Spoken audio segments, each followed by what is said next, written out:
The jungle was already awake when the base began to stir. A slow mist pressed against the corrugated roofs, and the air moved thick as breath between trees that had listened to too many wars. Inside the briefing tent, dim light spilled from a single hanging bulb, swaying in the wet heat. The soldiers sat in quiet rows, gear lined like patient animals, rifles cleaned to ritual perfection. The commander's tone was measured, professional, as he outlined Operation Echo, a standard sweep, a recovery mission, nothing unusual on paper. But beneath that steady cadence, something in the silence strained. Radios whispered softly on the table, catching fragments of signal that shouldn't have existed. The static carried shapes, half-formed syllables that reminded them of the missing team's call sign. Someone said they'd heard it again last night, clear as a voice standing right beside them. The commander paused, eyes unreadable, then continued as if nothing had been said. The frequency had been sealed 2 days ago. Everyone knew that. Outside, the jungle answered with the sound of cicadas, winding up like distant machinery. A fine layer of sweat coated every surface, men, metal, even the paper maps curling at the edges. The forest loomed at the perimeter, dark and patient, listening. As the soldiers rose and adjusted their straps, no one spoke. The mission had a shape, a goal, a schedule. But somewhere in the static, they stepped out of the perimeter wire just after sunrise, when the fog still clung to the roots like ghost skin. The air was thick enough to feel. It wrapped around their faces, soaked their sleeves, and softened the weight of their weapons. The first steps were slow, deliberate, not from fear, but from respect. Every man in the line knew that jungles could hear. They didn't speak, only nodded, communicating through the rhythm of breath and the quiet click of metal. Boots sank into soft mud. The scent of rot and wet leaves mixed with the iron tang of their gear. Somewhere ahead, unseen birds gave mechanical, cries that echoed twice, once from the trees and again from deeper within, as if the forest were practicing imitation. A radio crackled briefly, too soft for words. The point man raised a hand and froze. Every sound seemed to fold inward. Through his headset came a whisper, coordinates, calm and precise. They matched the last transmission from the missing recon team. He checked his map twice. Impossible. The order had come days ago. Yet now it arrived again, spoken by a voice that didn't quite belong to anyone living. No one said a word. The sergeant made the sign to move, and the column advanced. There, formation a quiet line of human instruments tuned to invisible music. Above them, shafts of light fell like slow-moving signals through the canopy. The jungle exhaled in waves, damp and rhythmic, every gust of wind carrying a faint pulse, as though recording their progress. When they reached a narrow stream, the lieutenant looked back once toward the fading camp. The radios hummed softly, imitating their footsteps. Every sound had learned its echo. They found it half buried under the roots of a banyan tree, a dull green casing blinking faintly through the damp soil. The beacon had been transmitting for 72 hours past its last recorded signal. The lieutenant brushed the dirt from its side with a gloved hand, revealing the unit number stenciled in white, the same code as the missing recon team. It shouldn't have been working, not in this humidity, not after the storm that swept through 2 nights ago. Yet there it was, pulsing steady as a heartbeat. The comms specialist connected a headset, careful, almost reverent. A low hum filled the air, soft, rhythmic, oddly human in pattern. Static blended with something beneath it, faint traces of speech. When he adjusted the dial, the hum aligned with their own voices, as if caught in a feedback loop. He whispered a test phrase into the mic. The beacon waited, then replied with his words, delayed by 3 seconds, filtered through distortion and wind. The men looked at each other, no one moving. The jungle around them seemed to listen, holding its breath. He tried again, this time lowering his tone, and the reply came softer, calmer. The same rhythm, the same cadence. "It's us," someone murmured. But not us. The light on the beacon pulsed once brighter, then returned to steady green. No malfunction, no error, only repetition. The lieutenant closed his notebook. Whatever this was, the jungle had begun to record. By dusk, the jungle had turned the color of rusted bronze. The team set up a small perimeter beside a narrow creek, radios stacked on waterproof cloth. The air was thick with insects, the kind that made sound feel heavy. One soldier, Miller, drifted a few meters away to adjust the comms relay. His voice came steady over the headset, a report about the beacon's frequency. His tone measured, almost soothing. Then, silence. Static replaced him. Long, thin, endless. The others waited, scanning the tree line. 30 seconds passed. Then his voice returned, calm as before. "All clear," he said. "Still with you." Relief flickered through the group until they realized Miller hadn't come back. His radio lay half buried in moss, light blinking gently. The voice continued to speak, describing their own positions in perfect detail. Each word timed to their movements. The lieutenant leaned close, listening. Miller's voice sounded present, not recorded. He switched the channel. The transmission followed, unbroken. The jungle had learned his voice. The men stood in the gathering dark, radios whispering familiar tones that no longer belonged to them. The creek gurgled softly, indifferent. Above, the canopy trembled. Like breath returning an echo, night arrived without edges. One moment the sky was pale green. The next, it folded into darkness so complete that every sound felt amplified. The unit stopped near a half-collapsed bunker, swallowed by vines. No one lit a fire. They unpacked, their rations in silence, the crinkle of wrappers louder than speech. The jungle hummed around them. Not chaotic, but structured, almost musical. 1,000 small noises layered together until they formed a single tone. Through the headsets came a similar frequency, faint but precise. It wove itself between the drone of insects, rising and falling like breath. The sergeant noted the timestamp in his logbook, calling it environmental resonance. Still, his pen quivered slightly with each note. The forest seemed to be tuning itself to their presence, adjusting pitch as they moved. When the comms specialist turned the dial, the signal sharpened. Beneath the hum came whispers, clipped, disciplined, military. Familiar voices repeating old coordinates, mission codes, even fragments of laughter. Each syllable folded back into static before the men could react. The commander exhaled slowly, eyes fixed on the dark tree line. Somewhere out there, sound had become self-aware. He wrote a single sentence in his journal before closing it. "The air carries us back to ourselves." The night deepened. The insects held their rhythm, and the soldiers, trained to track movement and heat, now found themselves listening to the texture of silence itself. Corporal Dinesh sat apart from the others, his back against a trunk slick with moss. The radio hissed beside him in a soft, rhythmic pulse, steady as a heartbeat. He opened his field notebook, its pages curling from the humidity, and began to write. At first, only data. Frequency numbers, timestamps, coordinates, the language of routine. But slowly, the entries changed shape. His notes became sentences, the kind that didn't sound technical anymore. He wrote about the pulse he heard in the static, how it matched the beat under his own ribs. When he replayed the recording, the hum aligned with his breathing. Every rise of the signal mirrored his exhale. The jungle, it seemed, had learned to synchronize. Then, beneath the static, words began to form. Faint, ordered, but human. "Keep moving east." He froze. That was the same order they'd received hours ago. The transmission repeated, softer this time, with a strange precision, like a voice reading its own memory. He flipped back through older pages. The waveform patterns matched the ones from the day before. It wasn't random. The forest wasn't echoing. It was composing.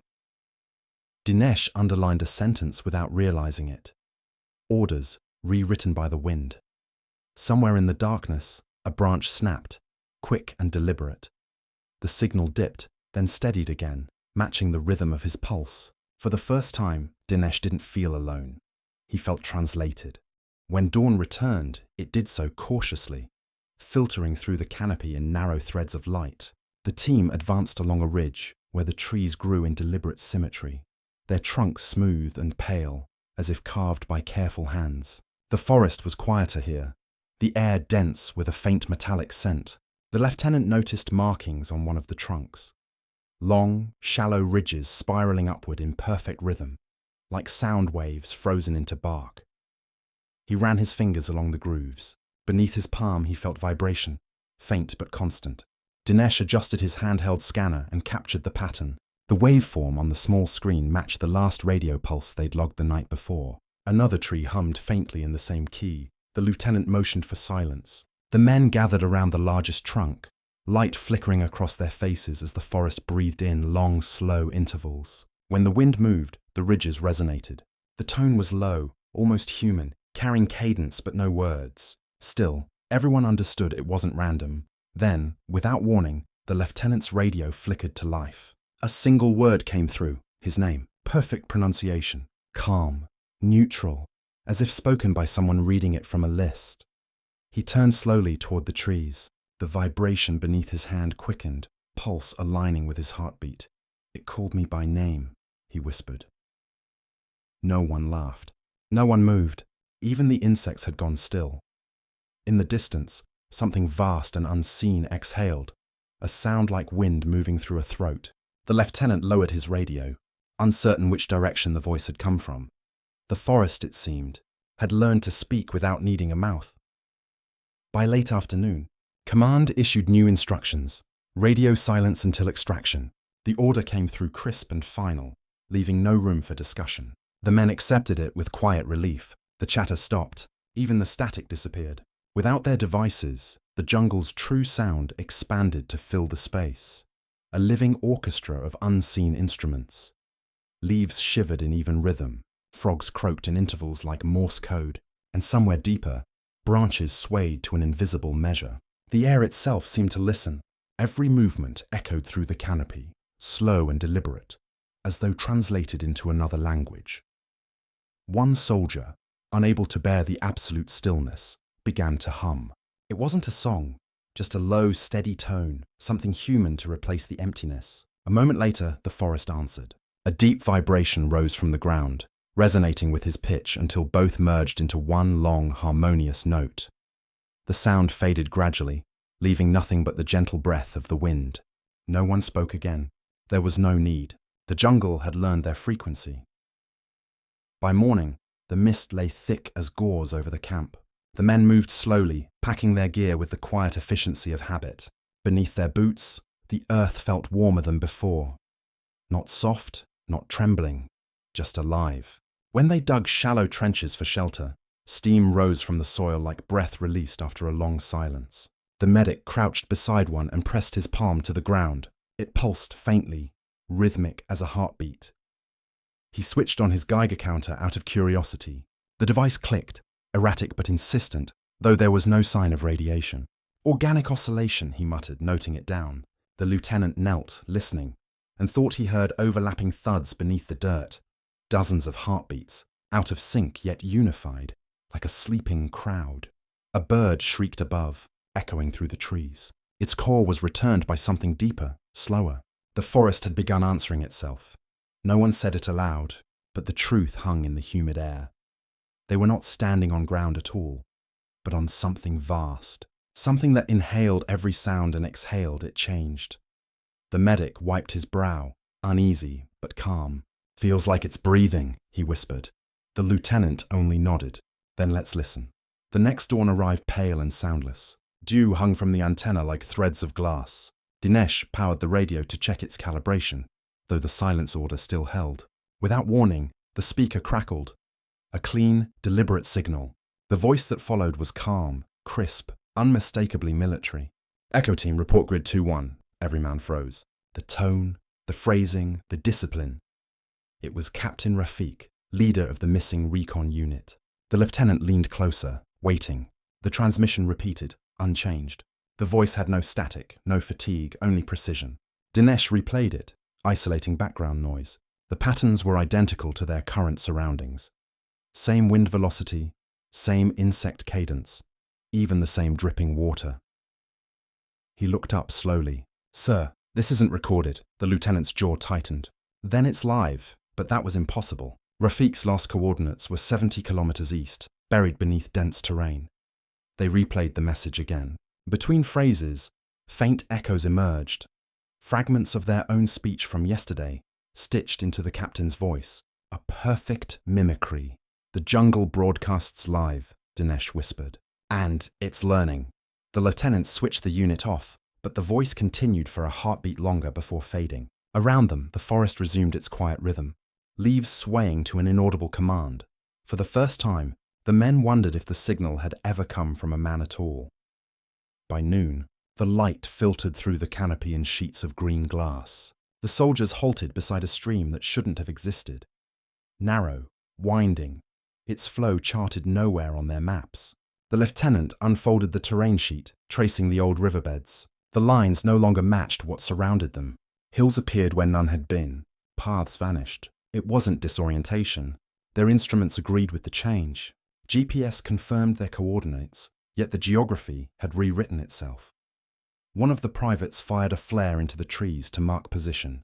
The orange light arced upward, briefly painting the leaves in copper. When they reached the spot an hour later, they found burnt flare casings already embedded in the ground, aged, cooled, as if from another time. The medic checked the data log again, confused. "It's the same flare signature, sir. Same timestamp." No one spoke. A shiver of realization passed through them like static. The map wasn't wrong. It was reflecting something else, perhaps time folding inward. Back at camp, Dinesh overlaid their GPS trail onto the digital terrain grid. The pattern that appeared was unmistakable. A human ear stretching across valleys and ridges, its contour defined by their entire route. "The forest is listening through us," he said quietly. No one laughed. The lieutenant studied the glowing outline on the screen until the battery died. The jungle's hum rose again, surrounding them, rhythmic and precise. Every sound echoed twice, once in the air, once in memory. The forest was mapping them the way a mind maps thought, reshaping itself with every step. When they moved again, they didn't follow the compass. They followed the sound. By noon, the light filtered through the canopy in sheets of green glass. The soldiers halted beside a stream that shouldn't have existed. Narrow, winding, its flow charted nowhere on their maps. The lieutenant unfolded the terrain sheet, tracing the old riverbeds. The lines no longer matched what surrounded them. Hills appeared where none had been. Paths vanished. It wasn't disorientation. Their instruments agreed with the change. GPS confirmed their coordinates, yet the geography had rewritten itself. One of the privates fired a flare into the trees to mark position. The orange light arced upward, briefly painting the leaves in copper. When they reached the spot an hour later, they found burnt flare casings already embedded in the ground, aged, cooled, as if from another time.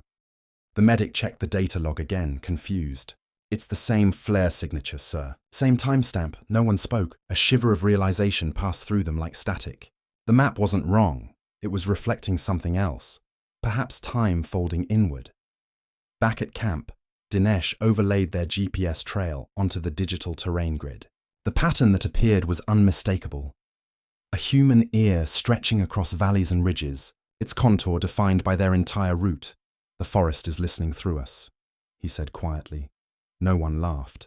The lieutenant studied the glowing outline on the screen until the battery died. The jungle's hum rose again, surrounding them, rhythmic and precise. Every sound echoed twice, once in the air, once in memory. The forest was mapping them the way a mind maps thought, reshaping itself with every step. When they moved again, they didn't follow the compass. They followed the sound.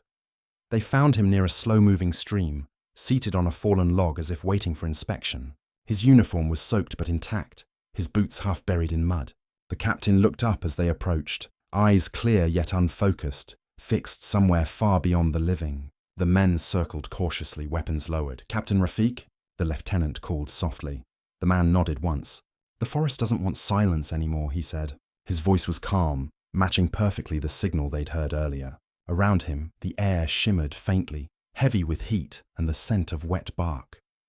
When the medic checked his pulse, it was steady, almost mechanical. His dog tags gave off a faint static hiss, each letter vibrating against the next. "How long have you been here, sir?" Rafiq smiled, not with recognition, but with certainty. "Since you arrived," the stream whispered behind them, mirroring his words in ripples of sound. The jungle seemed to inhale, satisfied. No one dared ask what that meant. They simply watched as Rafiq looked past them, toward the trees, and whispered something too low to hear. Whatever language he spoke now, it no longer belonged to men. At first, it sounded like idle chatter carried by the wind, the kind of half-sleep talk that drifts between tents before dawn. But as the men stirred, they recognized the voices. Every word was familiar. They heard themselves laughing, complaining, reciting coordinates. The sound came not from their radios or recorders, but from the trees themselves. Bark vibrated softly, branches swayed with the cadence of remembered speech. The jungle was replaying them. The lieutenant rose slowly, scanning the clearing. "Who has the recorder on?" he asked. No one answered. The voices continued, overlapping now, the same phrases repeated in perfect rhythm. When he walked closer to one of the larger trunks, the surface shimmered faintly with moisture, the ridges pulsing like a living speaker. Then came something new, his own voice, clear and calm, speaking words he had never said aloud. "We'll make it out." The others turned toward him. Silent. He hadn't spoken. Yet there it was, his tone, his breath, his certainty. The forest seemed to hold its breath, as if awaiting a response. For a long moment, no one moved. The playback faded slowly, blending into the rustle of leaves. What remained was only the feeling of being overheard by something that remembered them better than they remembered themselves. That night, long after the camp had gone still, the lieutenant sat beside the dim glow of a lantern and turned his recorder on. The air pressed heavy against his shoulders, full of the slow ticking of insects and the damp scent of moss. He cleared his throat once, then began to speak, not as an officer, but as a man trying to set something down before it disappeared. He spoke of a mission years before, deep in another stretch of forest, where men vanished under the same clouds, in the same kind of rain. "We never found them," he said quietly. "We told ourselves the jungle swallowed them whole, but I think it just kept them." His voice trembled, the first crack of emotion since the operation began. He stopped recording and leaned back, closing his eyes. The static continued on its own, rearranging itself into words. A whisper emerged through the faint crackle. "You did." He opened his eyes. No one else was awake. The lantern flickered once, like breath catching in a throat. The jungle didn't judge him. It only listened, patient as time. He switched the recorder off, but the whisper lingered in the air, softer now, almost kind. "It knows the things we hide in silence." The lieutenant exhaled. For the first time, the silence didn't feel empty. It felt like forgiveness. When dawn rose again, it felt both familiar and misplaced, as though the day had arrived out of sequence. Dinesh knelt by the comms unit, cycling through frequencies with slow precision. At first, he caught nothing but the hum of ordinary interference. Then, a pattern emerged. 2 transmissions layered atop each other, one faint, one recent. The first sounded like their current patrol, boots crunching, voices clear. The second was the same recording, younger, lighter in tone. It was them, leaving base 3 days earlier. Both ran in perfect sync, time collapsing between syllables. He adjusted the dial and the voices bled together. The lieutenant's orders overlapped, the old voice finishing the new one's sentences. The medic's laughter from the past blended with the medic's silence in the present. It wasn't repetition. It was conversation across time. Dinesh pressed the headset closer, heartbeat matching the static's pulse. The environment responded. Trees rustled, though no wind passed. The temperature dropped, and the air thickened, heavy with moisture. The medic raised a thermometer, identical barometric pressure to the day before. "Every variable unchanged," the lieutenant murmured. "Time folds like leaves," and it did.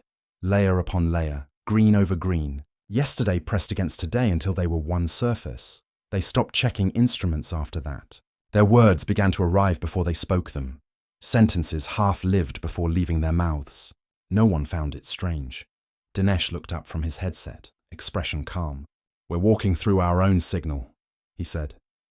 The lieutenant nodded, the forest humming in agreement. Every sound, every heartbeat, every breath, all part of the same looping transmission, repeating itself until even time sounded alive. By late afternoon, the air had thickened into gold. The team moved in silence, following a trail that narrowed until it disappeared entirely into grass. The captain raised a hand, signaling them to stop. A strange calm settled. No birds, no wind, not even the hum of insects. The world seemed to pause between heartbeats. "Listen," he said.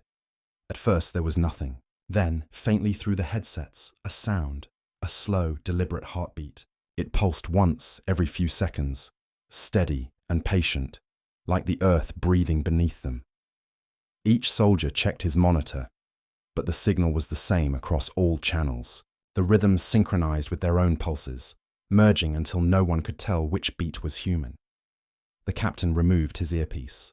"We've reached the center," he said quietly. The words hung in the heavy air, too fragile to echo. Around them, the forest seemed to relax, the tension unwinding like a held breath.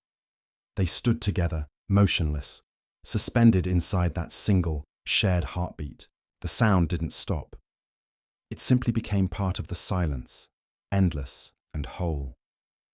In that stillness, even time seemed to rest. At dawn, the light felt clean again, washed, as if the night had been a fever finally broken. Dew clung to their gear in perfect beads, refracting the rising sun into thin slivers of gold. The lieutenant powered up the comms unit one final time. A clear tone rang out. Command's voice at last, sharp and human. "Echo team, coordinates received. Extraction inbound. 2 hours." For a moment no one spoke. The words carried weight, but something beneath them felt rehearsed, already known. The forest remained utterly still, as though listening to its own message. They packed in silence. Dinesh checked the frequency. It read 00, a value that shouldn't exist. The hum in his headset was different now, neither static nor interference. It sounded like breath. Their own, looping back from a few seconds ahead. "Even the signals ahead of us," the medic muttered. The captain adjusted his strap, eyes fixed on the horizon. "It already knows we're gone," he said. The others looked up. He wasn't wrong. The jungle no longer mimicked them. It anticipated. Each step they took felt like a repetition, every motion pre-recorded by something older, patient and exact. Behind them, the trees whispered faintly, their leaves brushing in rhythm. Not farewell, but acknowledgement. The forest, it seemed, had planned their departure long before command ever did. The path widened, but the map said it shouldn't exist. According to their coordinates, they were standing in open ground, a flat extraction zone cleared years ago. Yet the jungle pressed close on every side, thick and breathing. The air shimmered faintly, heat and mist braided into one. The GPS blinked insistently, marking their location as correct. The lieutenant stared at the device, then at the towering wall of foliage. "We're here," he murmured. "But it isn't." The forest responded with a soft stirring, as if the trees had overheard him. Leaves began to tremble, branches bowing in a slow wave. The men lifted their rifles instinctively, but no threat came. Instead, the trunks leaned outward, bending until a hollow appeared. Not a violent clearing, but a gentle parting, as though the jungle itself exhaled to make space. Then came the sound of rotors, distant at first, then near. The helicopter descending toward an opening that hadn't existed a moment before. The downdraft sent ripples through the trees, but even before the machine broke through the canopy, the vegetation had already begun to sway in anticipation. When they climbed aboard, the men looked back once. The opening was closing, vines knitting silently together. "It knew," Dinesh whispered. The lieutenant nodded, watching the forest blur beneath them. Extraction didn't feel like rescue, it felt like release. The base felt too bright when they returned, concrete, noise, and order pressing against the stillness they'd brought back with them. Technicians took their equipment for debrief, rifles, field notes, and the black box recorder that had captured the entire mission. Dinesh lingered near the table, uneasy as the machines began to whir. The playback started clean, ambient noise, boots on soil, the low murmur of coded exchanges. But when the technicians adjusted the filter for voice clarity, the human frequencies slipped away. Every word faded, replaced by layered tones, some reversed, some aged, some spoken in a cadence no longer quite human. The jungle had overwritten them, or perhaps absorbed them entirely. The lieutenant waited until the room emptied that night. Alone, he inserted his personal tape, the final recording from the valley. At first, only the pulse returned, deep and patient. Then, beneath it, something softer, a voice. It was his own. "We've reached the center," he heard himself say. But then another layer unfolded, a whisper joining him, older, slower, almost like the forest breathing through his lungs. He leaned closer. "Still with you," it said. The words were tender, not haunting. A farewell disguised as continuity. He stopped the tape. The silence that followed was complete, but not empty. It felt occupied, filled with everything the forest had remembered for them. The lieutenant whispered back, "Copy that." Outside, the wind moved gently through the base antennas, carrying the faint rhythm of a heartbeat. Somewhere, the jungle was still transmitting, patient, faithful, eternal. The base felt too bright when they returned, concrete, noise, and order pressing against the stillness they'd brought back with them. Technicians took their equipment for debrief, rifles, field notes, and the black box recorder that had captured the entire mission. Dinesh lingered near the table, uneasy as the machines began to whir. The playback started clean. Ambient noise, boots on soil, the low murmur of coded exchanges. But when the technicians adjusted the filter for voice clarity, the human frequencies slipped away. Every word faded, replaced by layered tones, some reversed, some aged, some spoken in a cadence no longer quite human. The jungle had overwritten them, or perhaps absorbed them entirely. The lieutenant waited until the room emptied that night. Alone, he inserted his personal tape, the final recording from the valley. At first, only the pulse returned, deep and patient. Then, beneath it, something softer, a voice. It was his own. "We've reached the center," he heard himself say. But then another layer unfolded, a whisper joining him, older, slower, almost like the forest breathing through his lungs. He leaned closer. "Still with you," it said. The words were tender, not haunting. A farewell disguised as continuity. He stopped the tape. The silence that followed was complete, but not empty. It felt occupied, filled with everything the forest had remembered for them. The lieutenant whispered back, "Copy that." Outside, the wind moved gently through the base antennas, carrying the faint rhythm of a heartbeat. Somewhere, the jungle was still transmitting, patient, faithful, eternal. Weeks later, the reports came quietly. Satellite imagery showed the valley sealed under a thick lid of mist. The extraction zone no longer appeared on maps. What had been open ground now looked untouched.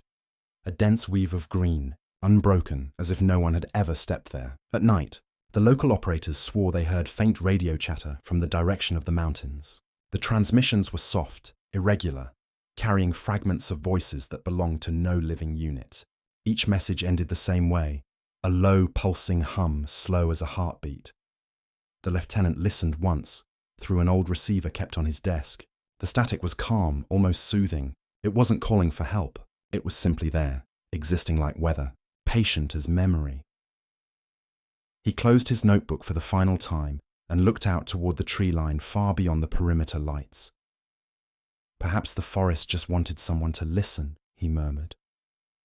Outside, rain began to fall, steady, unbroken. The jungle breathed beneath it, vast and unhurried. Some frequencies never stopped transmitting. Some silences, once awakened, never sleep again.